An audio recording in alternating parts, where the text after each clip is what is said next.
이 시간 우리 청년들의 기도를 듣는 것이 참으로 기쁘고 감사하다는 생각이 듭니다. 오늘 수요 예배 제목 성령으로 깨닫는 하나님의 제 지혜라는 제목인데요. 고린도 교인들은 그 시대에 살았던 사람들의 그 시대에서 추구했던 바가 정말 지혜를 추구하는 마음이 대단했거든요. 그런데 세상의 지혜로는 깨달을 수 없는 하나님의 지혜가 있습니다. 성령으로 깨닫는 하나님의 지혜가 무엇인지 오늘 말씀을 통하여 살펴볼 수 있기를 원합니다. 고린도전서 2장 10절에서 13절의 말씀 저와 여러분 한 절씩 교독하겠습니다. 오직 하나님이 성령으로 이것을 우리에게 보이셨으니 성령은 모든 것 곧 하나님의 깊은 것까지도 통달하시느니라. 사람의 일을 사람의 속에 있는 영 외에 누가 알리요? 이와 같이 하나님의 영 외에는 아무도 알지 못하느니라. 우리가 세상의 영을 받지 아니하고 오직 하나님으로부터 온 영을 받았으니 이는 우리로 하여금 하나님께서 우리에게 은혜로 주신 것들을 알게 하려 하심이라.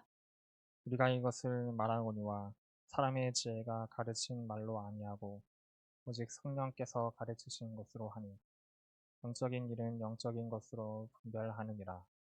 지난주 우리는 고린도 교회 성도들이 자신들이 좋아하고 선호하는 사역자 바울, 아볼로, 게바를 두고 파당이 생겨서 서로가 경쟁심과 시기심으로 다투고 불화하여 교회가 분쟁의 위기 가운데 나눠질 상황 가운데 있다라는 이야기를 하였습니다.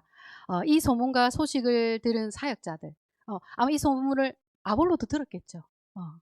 게바, 베드로도 들었을 것입니다. 이 세 사람, 바울, 아볼로, 게바가 이 일로 우리 한번 만나자. 우리 한번 의논을 하자 하고 한자리에 앉게 된다면 어떤 대화를 주고 받았을까? 서로 자기 편 제자들을 두고 두둔하면서 사역자들끼리 싸웠을까요? 여러분 어떻게 생각하십니까? 그렇지 않다. 서로 이 일을 어떻게 하면 좋으냐? 안타까워하면서 해결 방책을 세우고 함께 노력하였을 것이라고 생각합니다. 주의 교회가 나누어지지 않도록 하나 되게 하는 일에 한 목소리를 내서 힘썼을 것 같아요. 저는 다능님 목사님과 한 번도 다퉈본 적이 없습니다. 싸울 일이 전혀 없죠. 개척 때부터 15년 동안 목소리 높여서 언쟁하거나 서로 의견이 달라가지고 갈등하거나 한 기억이 저는 없는데 목사님 있으실까 모르겠 없습니다. 목사님 저의 기질을 잘 이해하고 존중하시고 제가 하고 싶은 역량껏 마음껏 사역하도록 열어주시고 그 어떤 제안을 두거나 이것은 하라 하지 마라 하신 적이 없는 100% 믿고 맡겨주시는 그러한 신뢰를 제가 받았습니다. 부교육자로서 그러한 지지를 받는 것은 사실 특혜에 가깝다고 생각합니다. 여자라는 이유로 무시받아 본 적도 없고 분명히 마음에 안 드시는 부분이 있으실 텐데 한 번도 지적도 받아본 적이 없습니다.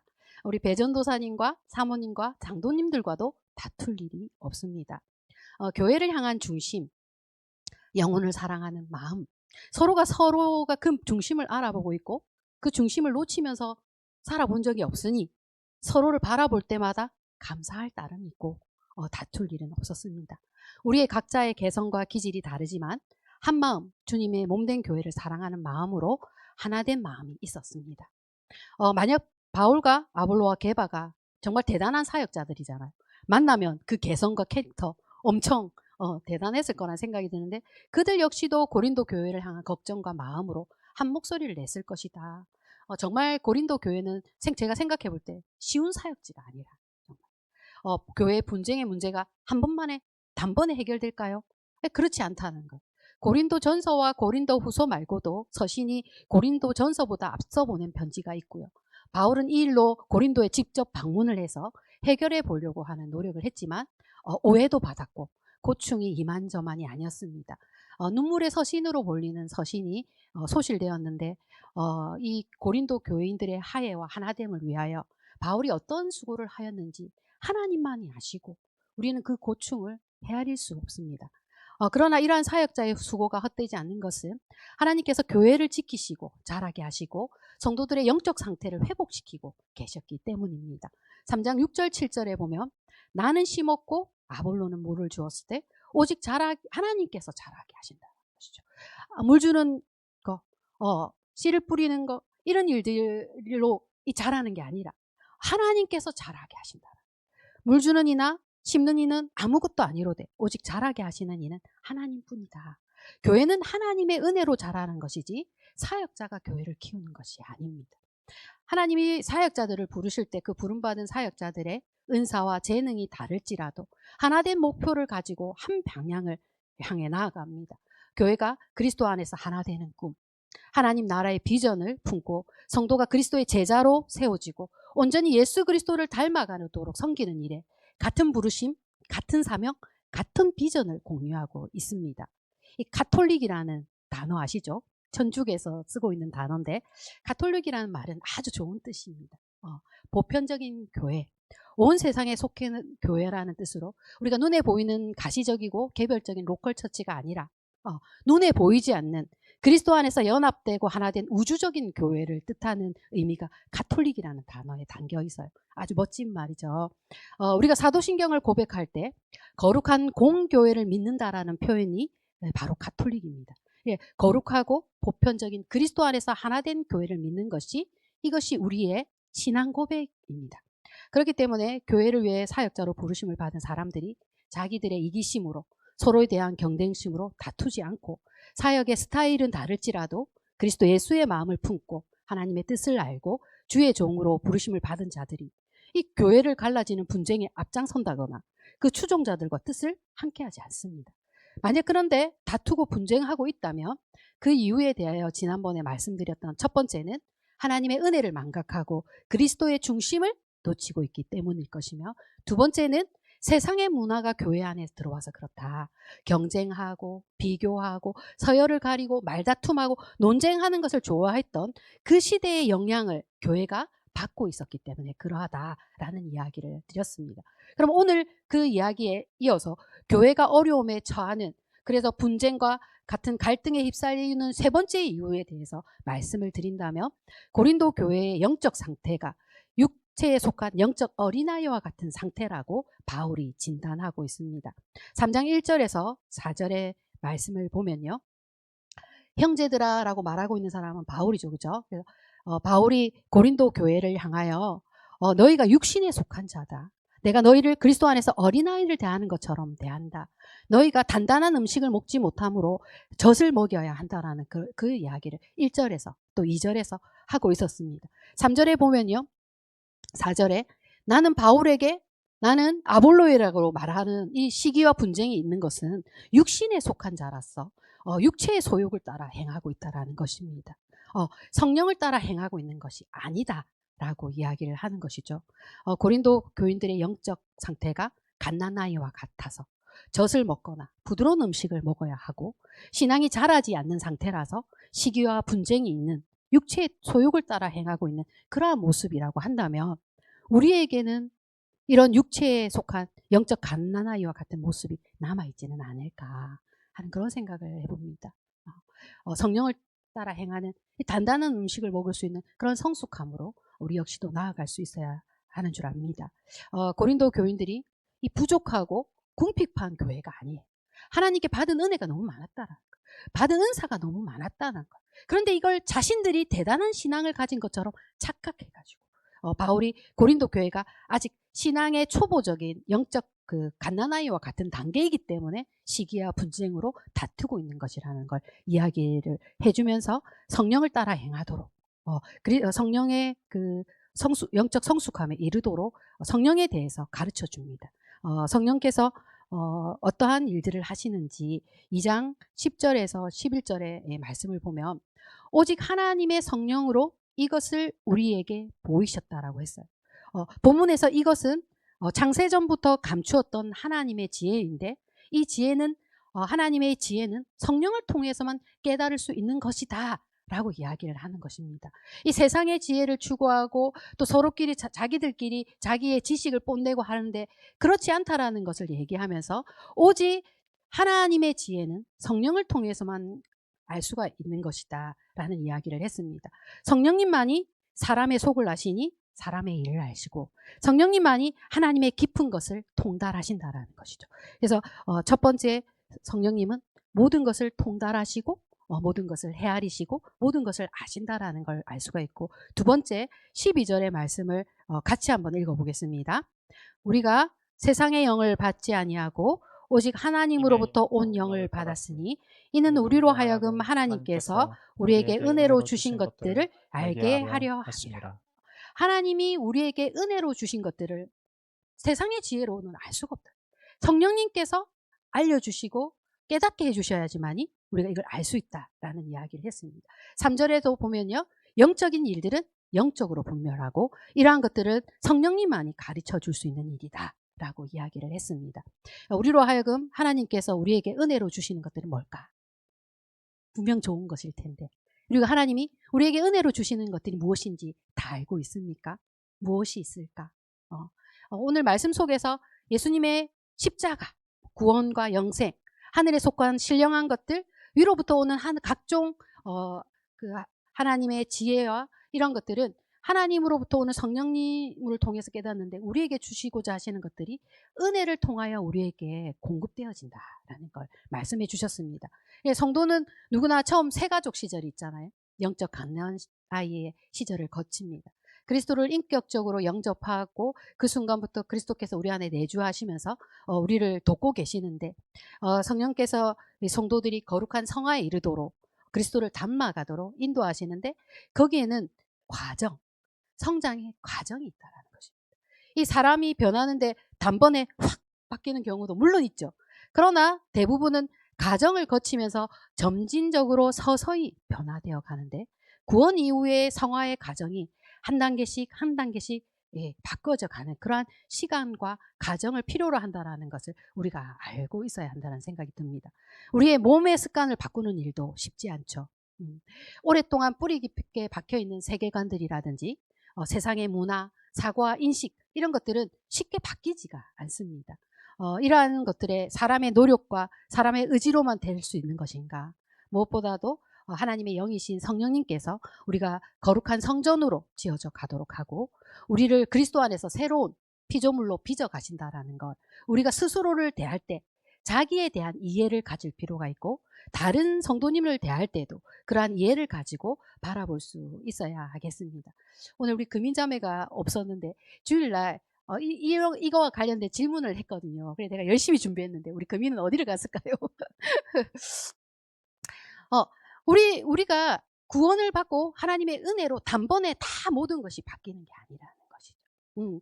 하나님 성령의 인도하심을 따라서 조금씩 변화되어가는 그런 과정 속에 있기 때문에 자기 자신을 이해하고 또 다른 사람, 저 사람은 왜 그래? 이런 마음에 이 손가락질도 들어가야 되겠죠. 그죠? 저 사람을 빚으시고 만지시고 키워가시는 하나님의 손길이 있음을 우리는 생각해야 합니다. 하나님 우리에게 은혜로 주시는 것들은 오직 성령을 통하여 알 수 있기 때문에 성령님을 지혜와 계시의 영이라고 합니다. 하나님이 감춰주신 그 복음의 비밀, 하나님의 부르심을 받은 자들, 하나님의 자녀들에게 성령님을 통하여 그 계시를 열어서 말씀을 열어 보이는, 깨닫는 지혜를 주시지만 세상의 영을 받은 사람들, 세상의 지혜를 자랑하고 스스로 높아지려고 하는 사람들에게는 그 눈을 가리어서 그 세상의 지혜로는 깨달을 수 없는 이 복음의 비밀이 예수 그리스도의 십자가라는 것입니다. 1장 18절에 보면요, 십자가의 도가 멸망하는 자들에게는 미련한 것이고 구원을 받는 우리에게는 하나님의 능력이라고 말씀하여 주셨습니다. 그리고 21절에 하나님의 지혜에 있어서는 이 세상이 자기의 지혜로 하나님을 알지 못하고 하나님께서 전도에 미련한 것으로 믿는 자들을 구원하기를 기뻐하셨다라고 말씀하십니다. 그 시대 사람들, 유대인들은 능력을 최고로 여기고 헬라인들은 철학을 사랑하고 지혜를 최고로 여기고 있었습니다. 그런 그 사람들의 사고방식에 십자가가 하나님의 능력이고 하나님의 지혜라는 것이 이 세상의 지혜로는 알아지지도 않고 이해되지도 않고 받아들일 수도 없는 것이라는 거죠. 이 지혜를 추구하는 헬라인들에게는 이게 시시하다. 이 대단한 지식이나 학문이 아니니까 많이 공부해가지고 연구해가지고 오랜 시간을 관찰해가지고 유창하게 떠들어대는 걸 좋아했던 사람들에게 이게 시시하게 보이는 것입니다. 유대인들에게는 메시아에 대한 환상이 있습니다. 메시아는 모세보다도 능력 있고 다윗보다도 더 강한 왕이라고 생각하는데 메시아가 그 범죄자들이, 강력 범죄자들이 매달려 죽는 그 십자가에 달리신 것을 받아들일 수가 없다는 거예요. 그렇다면 어떻게 십자가가 하나님의 지혜이고 하나님의 능력인가? 이거는 어떤 사람들에게는 가려져서 깨달을 수가 없고 어떤 사람은 그 계시가 열려서 깨달을 수 있는데 내가 똑똑해서 깨달을 수 있는 것이 아니다. 하나님은 사람을 사랑하시죠. 하나님이 창조하실 때 하나님의 형상으로 사람을 창조하셨기 때문에 하나님보다 사람을 더 사랑한다라고 할 수가 없습니다. 그렇죠? 그런데 하나님은 또한 이 세상을 공의로 다스릴 책임이 있습니다. 죄를 벌하고 심판하시는 공의의 하나님이신 거예요. 그런데 이 하나님의 고충이 있죠. 여기서 어느 쪽도 선택하기가 어려운 딜레마가 있습니다. 사람이 죄를 지었으니 벌을 해야 하고 또 사람을 사랑하시니 용서하여 주시고 싶은 이 하나님의 마음을 어떻게 해결하셨습니까? 십자가를 통하여 우리를 대신 죽으실 만큼 우리를 사랑하신다라는 것을 보여주시고 죄인이 벌을 받아야 마땅한데 예수님이 대신 벌을 받으심으로 우리 죄를 용서하심으로 죄인을 심판하셔야 하는 하나님의 공의는 실현이 되고 사죄의 은총을 베푸시는 그 사랑은 우리에게 보여주시는 그러한 은혜가 십자가에 있다라는 거예요. 십자가에 대한 구약의 대표적인 예표의 사건은 놋뱀의 사건이라고 할 수가 있습니다. 이스라엘 백성들이 출애굽해가지고 광야에 있을 때에 하나님을 원망하고 모세를 원망했을 때 그들에게 불뱀이 나와서 그들을 다 물려 죽게 되었죠. 그 순간에 그들이 살려달라고 방책을 내라고 했을 때 모세가 하나님께 기도했을 때 하나님께서 장대에 놋뱀을 매달아서 그것을 쳐다보는 사람을 살려주신다라고 했어요. 그때 사람들은 두 가지 반응이 있었습니다. 자기 장막에 거하면서 그딴 걸 믿으라고 시시한 그런 걸 믿으라고 그 장막에서 나오지 않고 그 장대에 매달린 놋뱀을 쳐다보지 않는 거. 또 어떤 사람 어떻습니까? 아니 왜 안 믿어? 그거 보기만 하면 산다는데 하나님의 말씀인데 믿어야지 하고 그 간절히 살려주실 것을 바라고 그것을 쳐다본 사람은 구원을 받았다. 하나님은 믿음으로 사람을 구원하시는 것을 기뻐하시고 믿음으로 사람을 구원하시는 것이 하나님의 지혜고 하나님의 공이다. 누구나 알아들을 수 있는 쉬운 말. 어린아이라 못 배운 사람이나 가방끈이 짧다 할지라도 다 알아들 수 있고 부유한 사람이나 가난한 사람이나 여자나 남자나 차별 없이 누구에게나 공평한 복음이라. 이거 제가 못 알아듣겠는데요라고 핑계댈 수 없다. 그런데 이 복음이 어느 시대나 어느 때에나 전해지면 꼭 헬라 철학을 사랑했던 사람들과 같이 그딴 건 시시하고 어리석게 여겨져서 고개를 젓는 사람들이 있고 유대인들과 같은 분류의 사람들은 신의 죽음, 그 능력이 없어서 실패한 것으로 생각하여 꺼려지고 부끄럽게 여기는 사람들이 있는 것입니다. 그렇게 세상의 지혜와 세상의 능력을 추구하는 자에게는 결코 하나님의 지혜와 하나님의 능력이신 십자가의 예수 그리스도를 알 수가 없습니다. 오직 하나님의 영이신 지혜와 계시의 영이신 성령님만 이것이 성도들의 마음에 믿어지고 깨달아지고 감사할 수 있는 마음을 주시는 것이죠. 왜 하나님은 이러한 방법을 택하신 것일까? 왜 하나님은 이러한 복음의 비밀을 감추시고 성령을 통하여서만 계시하여 주시는 것일까? 첫 번째는 세상의 지혜를 부끄럽게 하고 인간의 교만을 깨뜨리기 위함이다. 하나님의 어리석음이 사람보다 지혜롭고 하나님의 약하심이 사람보다 강하다 하였습니다. 1장 22절에서 25절에 보면 유대인들은 표적을 구하죠. 헬라인들은 지혜를 찾습니다. 우리는 십자가에 못 박히신 그리스도를 전하는데 유대인들한테는 꺼리는 일이고 이방인들에게 미련하게 보이는 일이고 그런데 오직 부르심을 받은 자들에게 헬라인이나 유대인이나 그리스도는 하나님의 능력이고 하나님의 지혜다라는 거예요. 헬라인 중에서도 부르심을 받은 자들이 있겠죠. 헬라인들 중에서도 하나님의 부르심을 받은 자들은 이게 정말 대단한 지혜다라는 걸 깨닫는 거예요. 유대인들 중에도 부르심을 받은 자들이 있겠죠. 그죠? 이 그리스도가 하나님의 능력이십니다라고 믿을 수가 있는 거예요. 왜?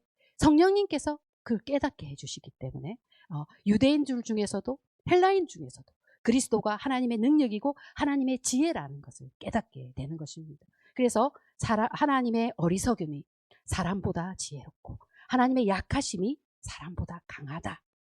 사람들이 가장 중요하게 여기는 지혜와 능력에 대해서 하나님께서 십자가가 하나님의 능력이고 십자가가 하나님의 지혜라는 것을 보여주신 것이죠. 이 지혜를 자랑하는 자들을 부끄럽게, 능력을 자랑하는 자들을 부끄럽게, 인간의 교만을 깨뜨리신다는 거예요. 왜 그렇게 하셨는가? 두 번째 이유는 인간의 힘으로 그 지혜나 그 능력으로 구원을 얻었다라고 자랑할 수 없게 하는, 아무도 이 구원에 관하여 자랑할 수 있는 사람이 없습니다. 인간은 구원에 관하여 자랑할 것 없음, 공로 없음, 자격 없음. 고린도 교회 성도들을 처음 부를 때 그들의 부르심을 보면 그들 역시도 그러하였다는 것이죠. 26절에서 29절의 말씀 읽겠습니다.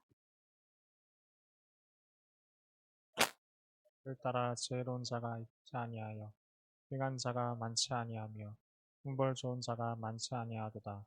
그러나 하나님께서 세상의 미련한 것들을 택하사 지혜 있는 자들을 부끄럽게 하려 하시고 세상의 약한 것들을 택하사 강한 것들을 부끄럽게 하려 하시며 하나님께서 세상의 천한 것들과 멸시받는 것들과 없는 것들을 택하사 있는 것들을 폐하려 하시나니 이는 아무 육체도 하나님 앞에서 자랑하지 못하게 하려 하십니다. 고린도 교회는 그 성도들은 처음 하나님의 부르심을 받았을 때 자신들의 처지, 자신들이 뭐 능력 많은 자가 있었던 것이 아니고 지혜로운 자가 많았던 것도 아니고 문벌 좋은 자들이 많았던 것이 아닌데 이것을 잊어버리고 있는 거예요.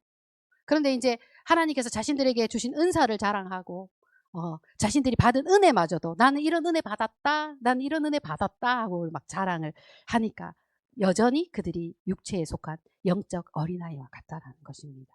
그래서 두 번째, 하나님이 성령을 통해 하나님을 지혜를 깨닫게 하시는데 하나님 앞에서 아무도 자랑할 수 없게 하셨다라는 이야기를 드렸고, 세 번째는 오직 예수 그리스도 십자가만을 자랑하게 하시려고, 구원이 하나님의 은혜의 선물인 것을 깨닫게 하려고 그렇게 하셨다라고 할 수 있습니다. 1장 30절, 31절에 보면요.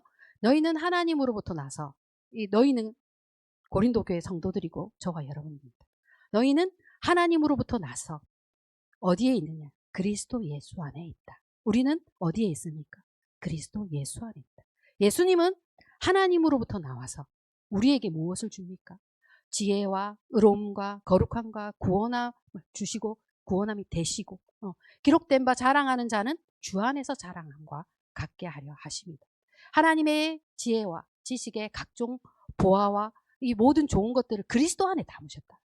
우리에게 주신 믿음도 하나님 은혜로 주신 선물이라는 걸 우리가 잊지 않아야 되고, 하나님의 성령의 통해서 우리가 이 지혜를 깨닫게 하는 것은 오직 예수 그리스도의 십자가만을 자랑하게 하시려고, 구원이 하나님의 은혜의 선물인 것을 깨닫게 하시려고 이렇게 하셨다라는 이야기를 바울이 열심히 고린도 교회 성도들 향하여 가르치고 있는 것입니다.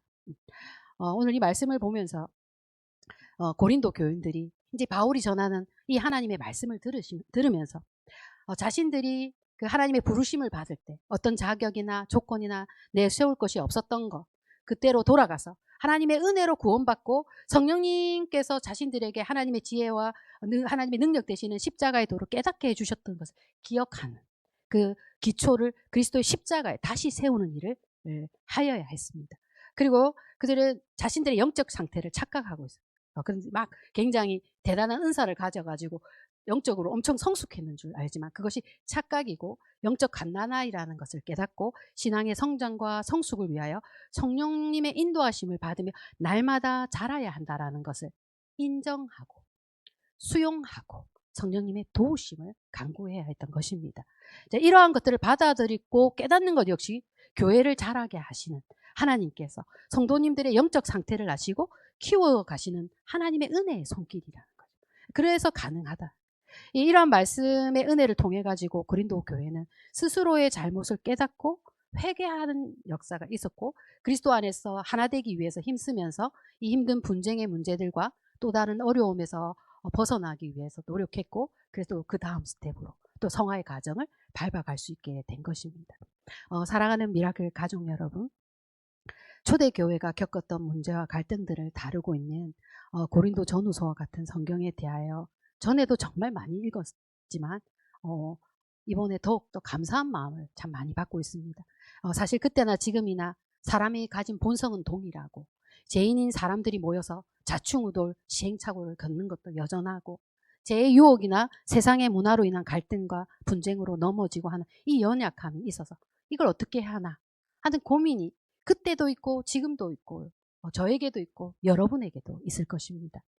고린도 교회를 통하여 시대를 분별하는 것. 이게 정말 중요하다. 성령님을 통하여 깨닫는 하나님의 지혜를 알고 육체를 따라 행하는 자가 아니라 성령을 따라 행하는 성숙한 사람이 되어야 한다. 우리 역시도 우리에게 필요한 말씀이라고 생각됩니다. 시대의 문화와 정신이 교회 안에 들어와서 교회를 어렵게 한다고 했잖아요. 그럼 오늘날 시대 정신과 문화 속에 우리 안에 들어와 있는 건 뭘까? 이 고민해 봐야 되거든요. 우리 시대의 정신과 문화가 우리 교회 안에 들어와 있는데 우리는 알아차리도 못하는 그러한 것들도 있을 수 있는 거예요. 우리가 그런 것들을 분별할 수가 있어야 합니다. 제가 한 가지는 생각했는데 무엇이 꺼려지고 무엇이 불편한가 생각해 보니까 진리를 말하는 것을 꺼려지고 너무 진지해지는 것을 불편해한다 라는 게 느껴집니다. 그래서 복음을 전하는 일이 더욱 어려워지는 것 같아요. 죽음의 주제 말하기 힘들고 십자가 말하는 거 어려워하고 종교와 교회에 대한 이야기를 하는 것이 이 시대에 진리를 말하는 걸 꺼려하고 진지한 대화를 불편해하는 사람들이 많기 때문에 복음을 전하는 일이 참 힘겹고 어렵다라는 생각이 듭니다. 그러나 그럼에도 불구하고 때를 얻든지 못든지 전하라. 복음은 하나님의 지혜고 하나님의 능력이기 때문에 이것은 성령을 통하여 깨닫는 진리이기 때문에 우리에게 달린 일이 아니라 하나님이 하시는 일이라는 것을 믿고 담대하게 전할 때 그 사람을 깨닫게 하시는 성령님께서 그 복음을 듣게 하시고 그 마음을 열게 하시고 믿게 하신다라는 사실을 안다면 우리가 그 기회를 놓치면서 잃어버리지 않고 때를 얻든지 모르든지 그리스도의 복음을 전하는 일에 우리가 힘써야 된다라는 사실을 다시 한번 기억할 수가 있기를 원합니다. 지혜를 좋아하고 능력을 좋아하는 거는 그 시대나 지금이나 다 똑같은데 이를 얻고자 참 많이 우리 노력하고 있잖아요. 우리 청소년 청년들의 시기는 더더군다나 이런 것들을 얻기 위해 노력을 합니다. 그런데 우리가 기억해야 하는 것은 하나님이 자신을 스스로 높이는 교만을 깨트리고 세상의 지혜와 세상의 능력을 부끄럽게 하시는 분이라는 걸 우리가 꼭 기억해야 합니다. 하나님을 알고 우리가 겸손과 낮아짐으로 예수 그리스도만을 자랑하는 것이 우리의 가장 큰 능력이고 우리의 가장 큰 지혜라는 것을 우리 모두가 알고 그것을 또 감사하고 자랑할 수 있는 저와 여러분이 될 수 있기를 진심으로 축복합니다. 교회를 섬기는 사역자들, 장로님, 권사님, 순장님 어떻게 교회를 섬겨야 할까 고민하시잖아요. 저 역시 내가 이걸 직접적으로 도와야 되는지 이걸 간접적으로 도와야 되는지 아니면 기도하면서 기다려야 하는 게 정말 어려울 때가 많습니다. 성령님의 도우심을 구하면서 성령님이 주시는 지혜를 가지고 나올 수 있도록 우리가 서로가 서로를 위하여 중보할 수 있기를 원합니다. 네, 마치는 기도 드리겠습니다. 사랑하는 하나님 아버지 은혜에 감사합니다. 미라클 호산나 교회 15주년을 맞이하며 영적 갓난아이와 같았던 믿음들도 단단한 음식을 믿을 수 있는 믿음으로 자라가야 하여 주심을 감사드립니다. 이 세상의 것들을 사랑하며 세상의 지혜와 세상의 능력을 바라보는 마음과 유혹이 늘 있지만 성령님의 인도하심을 따라 진리를 분별하고 하나님의 능력과 하나님의 지혜이신 예수 그리스도의 십자가를 바라보게 하시니 감사드립니다. 우리 시대 문화와 시대 정신들을 간파하고 교회 안에 들어와 있는 교회의 얼음을 빠뜨리는 문제들에 대하여 영적 분별력을 가지게 하여 주시고 진리를 말하는데 불편함이 없게 하여 주셔서 담대히 복음을 전하게 하여 주시고 깊은 사고 진지한 대화를 피하며 인생을 쉽고 편하게 살려고 하는 인스턴트적인 세계관으로부터 우리를 보호하여 주시고 성령의 인도하심을 따라 그리스도를 아는 지식에서 자라고 성화를 통하여 믿음의 성장과 성숙을 이루는 사람이 될 수 있도록 도와주시기를 원합니다. 교회를 위하여 수고하는 목사님, 장로님, 권사님, 순장님이 성령님이 깨닫게 하시는 하나님의 지혜로 더 교회와 가정을 잘 섬길 수 있도록 지혜와 명철을 허락하시고 크신 은혜로 함께하여 주시옵소서. 이 모든 말씀 우리의 자랑 되신 예수 그리스도의 이름으로 기도드립니다. 아멘.